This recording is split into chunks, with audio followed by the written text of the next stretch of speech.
Assalamualaikum warahmatullahi wabarakatuh. Hamdan wa syukronillah. Para pembelajar cerdas Indonesia, apa kabarnya? Semoga kabar baik menyertai Ananda sekalian. Semoga Ananda sehat walafiat, bahagia lahir dan batin. Kali ini kita akan belajar beriman kepada kitabullah.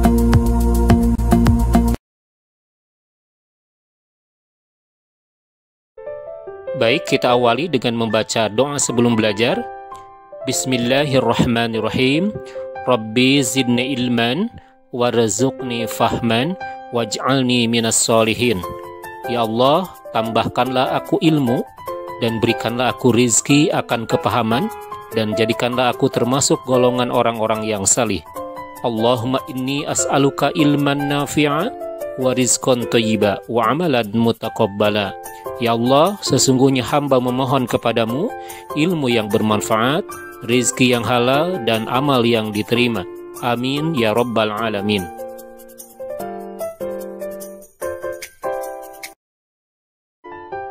Pembahasan materi kali ini, 1. Menjelaskan makna iman kepada kitab-kitab Allah Subhanahu wa Ta'ala. 2. Mengidentifikasi dalil nakli tentang iman kepada kitab-kitab Allah Subhanahu wa Ta'ala. 3. Menganalisis makna iman kepada kitab-kitab Allah Subhanahu wa Ta'ala. 4. Menyajikan keterkaitan antara beriman kepada kitab-kitab suci Allah Subhanahu wa Ta'ala dengan perilaku sehari-hari.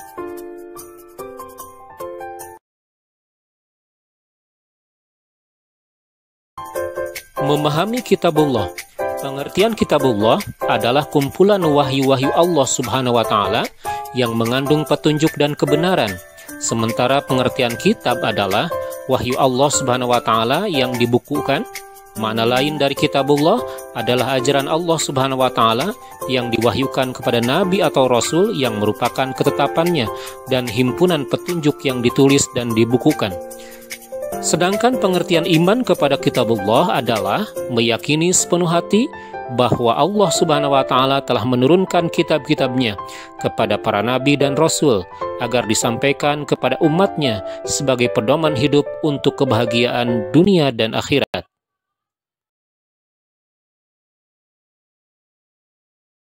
Minimal ada 3 makna yang berkaitan dengan kewajiban mengimani kitabullah, yaitu meyakini bahwa 1.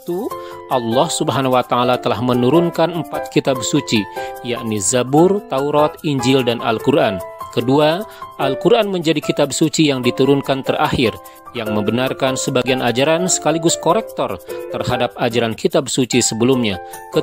Al-Quran menjadi kitab suci yang masih terpelihara, yang masih utuh dan asli, tidak ada perubahan sedikit pun.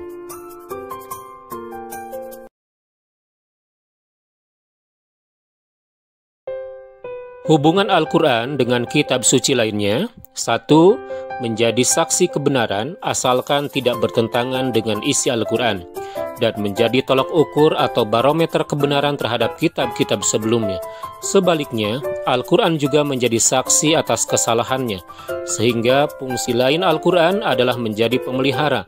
Hal ini tercantum di dalam Al-Quran surah Al-Ma'idah ayat 48. Lalu yang kedua, menjadi solusi, menjawab, dan menjelaskan perbedaan atau perselisihan yang muncul di antara para penganut agama.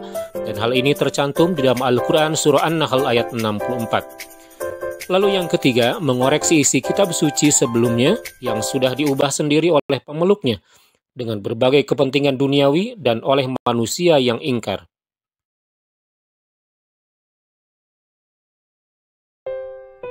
Berikut ini daftar kitab-kitab Allah Subhanahu wa Ta'ala. Nama kitab: 1. Jabur. Kitab Jabur berbahasa Kibti, diwahyukan kepada Nabi Daud alaihissalam. Isinya tentang doa, zikir, pengajaran dan hikmah, dan diperuntukkan hanya untuk Bani Israel. Nabi Daud alaihissalam hidup di tanah Kanaan sekitar abad ke-10 sebelum Masehi. 2. Taurat. Kitab Taurat berbahasa Ibrani yang diwahyukan kepada Nabi Musa alaihissalam. Isinya tentang petunjuk dan cahaya kebenaran, serta kisah perjalanan Bani Israel dan kekejaman Fir'aun, dan khusus diperuntukkan kepada Bani Israel.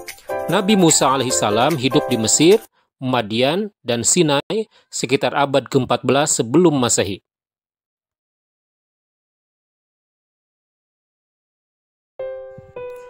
Yang ketiga, Kitab Injil. Kitab Injil berbahasa Suryani yang diwahyukan kepada Nabi Isa alaihissalam. Isinya tentang petunjuk dan penerangan dan diperuntukkan juga hanya kepada Bani Israel. Nabi Isa alaihissalam hidup di tanah Kanaan. Yang keempat, Kitab Al-Quran. Kitab Al-Quran berbahasa Arab yang diwahyukan kepada Nabi Muhammad SAW. Isinya tentang ajaran-ajaran Allah Subhanahu wa Ta'ala untuk memberi petunjuk, pedoman, dan bimbingan yang benar kepada manusia sepanjang masa agar bahagia di dunia dan akhirat, dan diperuntukkan untuk seluruh umat manusia.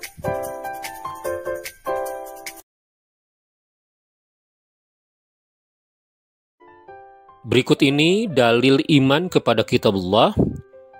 A'udzu billahi minasyaitonir rajim.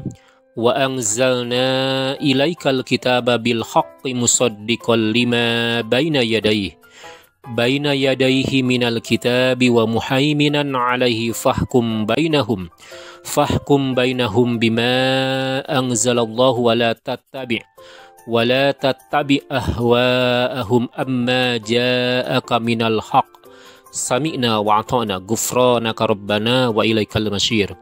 Dan kami telah menurunkan kitab Al-Quran kepadamu Muhammad dengan membawa kebenaran yang membenarkan kitab-kitab yang diturunkan sebelumnya dan menjaganya. Maka putuskanlah perkara mereka menurut apa yang diturunkan Allah, dan janganlah engkau mengikuti keinginan mereka dengan meninggalkan kebenaran yang telah datang kepadamu. Quran Surah Al-Ma'idah ayat 48.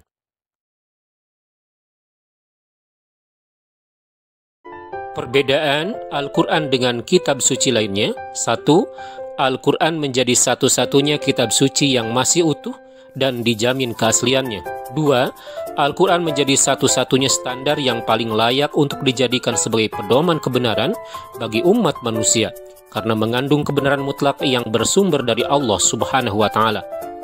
3. Al-Quran satu-satunya kitab suci yang ditulis sejak masa turunnya dan dihafal oleh ratusan, ribuan, dan jutaan umat Islam, baik itu di masa Rasulullah SAW, sahabat, tabi'in, maupun umat Islam masa kini, sehingga keaslian dan redaksinya terjamin dan disepakati keabsahannya oleh semua umat Islam. Dan bahkan di kalangan orientalis, hal yang seperti ini tidak ditemukan dalam kitab sucinya.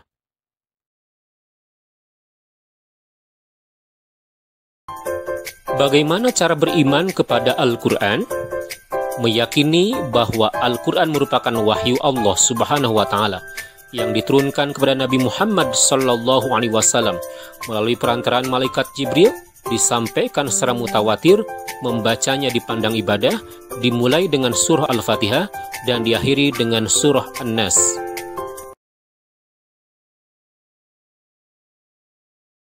Berikut ini adalah isi pokok Al-Quran, diantaranya 1. Akidah atau keimanan, 2. Ibadah, baik ibadah mahdoh atau ghairu mahdoh, 3. Akhlak kepada Khalik, kepada semua manusia, kepada alam sekitar, dan yang keempat muamalah, yaitu hubungan manusia dengan semua manusia, dan yang kelima kisah, yaitu cerita Nabi dan Rasul, orang-orang salih dan orang-orang yang ingkar. Dan yang keenam, semangat mengembangkan ilmu pengetahuan.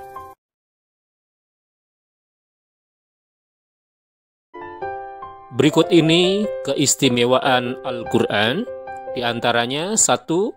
Sebagai petunjuk dan rahmat bagi orang-orang yang beriman dan bertakwa.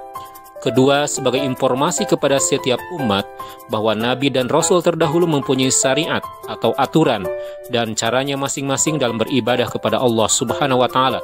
3. Al-Quran sebagai kitab suci terakhir dan terjamin keasliannya.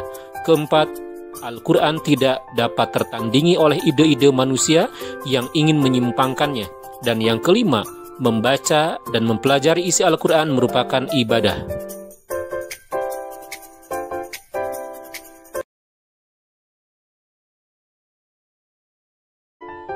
Hikmah iman kepada Al-Quran antara lain: 1. Dapat berbuat sesuai dengan tuntunan Allah Subhanahu wa Ta'ala. 2. Membuka cakrawala ilmu pengetahuan dan teknologi. 3. Tidak terjerumus dalam perbuatan maksiat. 4. Menjadikan kitab Allah Subhanahu wa Ta'ala sebagai rujukan dalam perundang-undangan. Dan yang kelima, selamat dunia dan akhirat.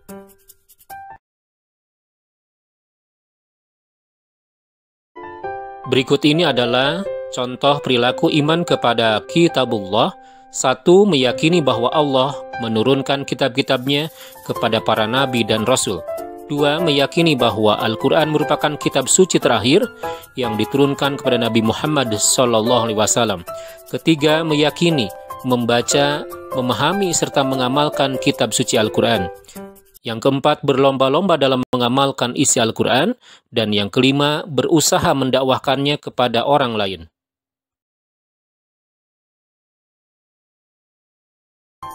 Para pembelajar cerdas Indonesia, sekarang kita masuk di segmen terakhir, evaluasi. 1. Berikan 5 contoh sikap yang mencerminkan iman pada kitab-kitab Allah. 2. Jelaskan hikmah iman pada kitab-kitab Allah dalam kehidupan. 3. Ketika ada yang menghina kitab suci Al-Quran, bagaimana sebaiknya sikap Anda? Keempat, bagaimana cara membentuk generasi Qurani?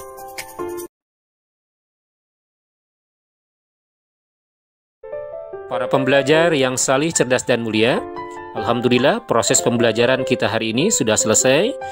Semoga Allah senantiasa memberikan keberkahan ilmu, keberkahan rizki, dan keberkahan usia kepada kita semua, sehingga kita mampu untuk mengamalkan dari isi Al-Quran. Semoga Anda sehat walafiat selalu, bahagia selalu lahir dan batin. Dan mari kita akhiri dengan doa kifaratul majlis. Bismillahirrahmanirrahim. Subhanaka Allahumma wa bihamdika asyhadu an la ilaha illa anta astaghfiruka wa atubu ilaik. Walhamdulillahi rabbil alamin. Salam sehat dan bahagia penuh manfaat. Assalamualaikum warahmatullahi wabarakatuh.